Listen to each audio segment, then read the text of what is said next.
Something happened in North America's beef market that nobody saw coming, and it has already begun reshaping global trade in ways that experts are still trying to process.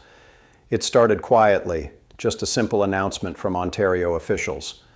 But what followed sent shockwaves far beyond Canada's borders. More than 150,000 tons of U.S. beef, shipments worth millions, were rejected in one decisive move. Not delayed, not flagged for inspection, fully rejected. And within hours of that decision, phones started ringing in Washington, Tokyo, Berlin, and Dubai. Because this wasn't just about meat. It was about power, trust, and the future of food security. For decades, U.S. beef has dominated markets from Asia to Europe. American ranchers believed their position was unshakable. But Ontario's rejection didn't just challenge that assumption, it shattered it. Suddenly, countries around the world began reconsidering whether U.S. beef was still the safe, stable option they once believed it to be. Some reduced their orders. Some paused entirely. Others started looking north at Canada as the new dependable alternative. This moment isn't just a trade disagreement. It's a turning point. And what happens next could redefine global supply chains, international alliances, and the future of North American agriculture in ways no one expected. The first wave of disbelief spread across the industry when Ontario refused over 150,000 tons of American beef in a single announcement. What made this moment explosive wasn't just the size of the shipment, it was the message behind it. Trade analysts immediately recognized it as far more than a logistical decision. It was a symbolic strike at U.S. trade pressure tactics that Canada believed had crossed the line, inside U.S. ranching communities. The reaction was immediate. Export terminals slowed to a crawl. Storage facilities approached capacity and processors tried to figure out how to redirect a product that had lost one of its most consistent buyers overnight. Ontario's move showed the world that Canada was no longer willing to absorb economic hits quietly. And this wasn't an isolated pushback. It was the spark that lit an international conversation. But that first rejection was only the beginning. While some observers assumed the rejection was purely logistical, insiders suggest something deeper was unfolding. Canada's agricultural sector had been simmering under months of U.S. tariff pressure. Farmers felt cornered, industry leaders felt ignored, and provincial governments believed the U.S. was using its market size as leverage. Ontario's rejection became the moment Canada finally drew a line. Reports claim behind-the-scenes discussions between ranchers, trade advisors, and provincial officials intensified weeks before the decision. The feeling was clear. If the U.S. was going to push Canada into a corner, then Canada would push back in a way Washington couldn't ignore. The rejected shipments felt like a message that no diplomatic statement could have delivered as sharply. Still, the real shock came when international buyers reacted faster than anyone anticipated. For decades, America held an almost untouchable position in the global beef market. Buyers trusted U.S. consistency, scale, and predictable supply. But the Ontario rejection triggered something U.S. ranchers had quietly feared: hesitation. Within days, whispers began circulating. Japanese buyers were reportedly scaling back their next quarter's orders. German distributors paused shipments for additional evaluation. The UAE, a major importer, began exploring alternative suppliers. None of these moves were loud or dramatic, but they were real, and each one chipped away at the U.S.'s long-standing dominance. Storage yards in Nebraska, Kansas, and Texas filled faster than expected. Rising feed and labor costs made the slowdown even worse. Export-focused ranchers suddenly found themselves without the global demand they once took for granted. And as cracks formed in the old system, another country stepped in with remarkable timing. Canada saw opportunity where the U.S. saw crisis. As buyers reconsidered their reliance on American beef, Canada positioned itself as the calm, stable, predictable alternative. Canadian beef producers emphasized consistency, quality, and perhaps most importantly, reliability. The maple leaf label gained traction in markets that once heavily favored American suppliers. Asian wholesalers highlighted Canadian products as steady and risk-free. Middle Eastern buyers praised Canada's transparent supply chain. Even European distributors, historically aligned with U.S. imports, began dipping into Canadian contracts. All of this happened quietly, without fanfare, yet the shift was undeniable. Canada wasn't just filling a gap, it was building new alliances. But the real trouble was brewing in the American heartland. Across the U.S. ranching sector, reality hit hard. Storage facilities filled to capacity. Export terminals reported unusually slow movement. Some ranchers privately admitted they were being forced to accept lower margins just to move product before spoilage costs kicked in. Industry insiders warned that the U.S. had overestimated its influence for too long. They had relied on scale, not diplomacy. They had assumed buyers would always come back no matter what. But this time, the world wasn't waiting. Economists noted a concerning pattern.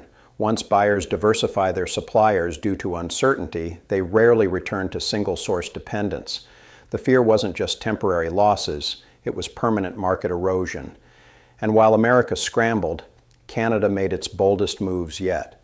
Canada's response to the unfolding crisis wasn't loud, aggressive, or dramatic. It was calculated, disciplined, and quietly strategic. While American ranchers scrambled to manage overflowing storage, slowing exports, and rising costs, Canada stepped forward with a calm confidence that immediately caught the attention of global buyers. Instead of framing the U.S. struggle as a victory, Canada did something more effective. It offered stability when the world needed it most. Buyers saw the contrast instantly. Where the U.S. appeared volatile, Canada appeared steady. Where U.S. trade officials argued over tariffs, Canada focused on building relationships. And that shift in tone made all the difference. Trade insiders say Canadian officials had been preparing for a scenario like this for months. Reports suggest early conversations took place with Asian and Middle Eastern partners long before Ontario's rejection made headlines. So when uncertainty hit global markets, Canada was ready with contracts, pricing models, and long-term supply assurances. This wasn't luck. It was timing backed by preparation. Japan, looking to avoid disruptions, reportedly opened discussions about multi-year supply guarantees. The UAE, concerned about political unpredictability, explored diversifying through Canadian producers. Even smaller markets in Southeast Asia started placing trial orders to test Canada's consistency. Every one of these moves strengthened Canada's global positioning. On the domestic front, Canadian beef producers mobilized quickly.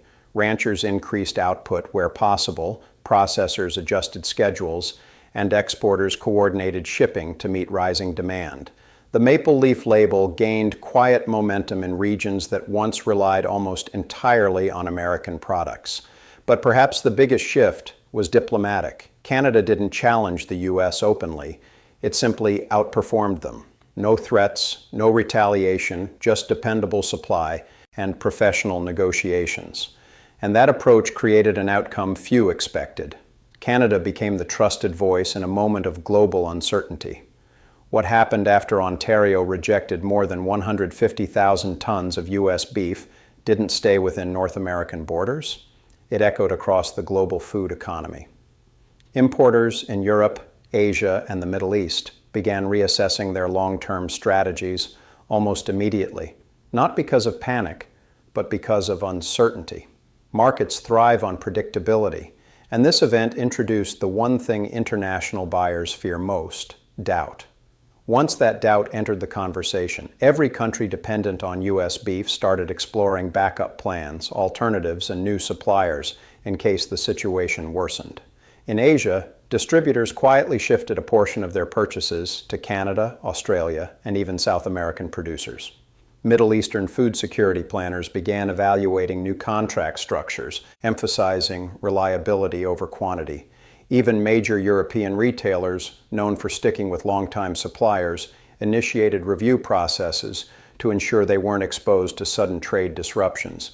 These moves weren't headline-grabbing decisions, but they were real, and each one chipped away at U.S. market certainty. Prices reacted next. With U.S. shipments stalled and global demand unchanged, the market tilted in favor of countries seen as more stable. Canadian beef gained momentum, not because of aggressive marketing, but because of the psychological shift that placed Canada in the low-risk category.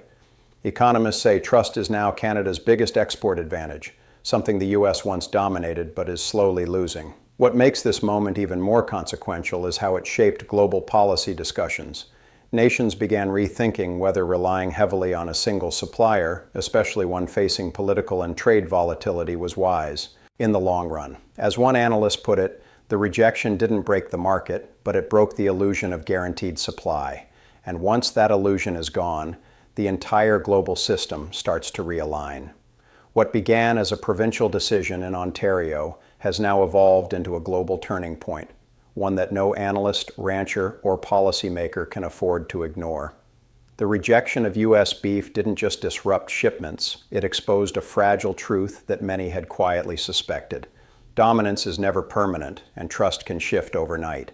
The United States, once seen as the unquestioned leader of the global beef trade, now finds itself navigating a world where buyers are more cautious, more strategic, and far less dependent on any single supplier. Canada, on the other hand, has stepped into this moment with a confidence rooted in stability rather than force. It didn't threaten, bargain, or pressure. It simply offered consistency when the world needed it most.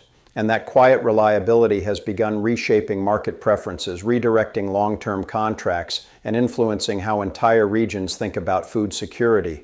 But the real story isn't just about beef. It's about what this shift represents. A wider transformation in global trade, where predictability beats power, diplomacy beats noise, and reliability beats size. Whether this becomes a permanent realignment or just the beginning of a much larger economic shift remains to be seen. One thing, however, is undeniable. The balance of influence has already started to tilt.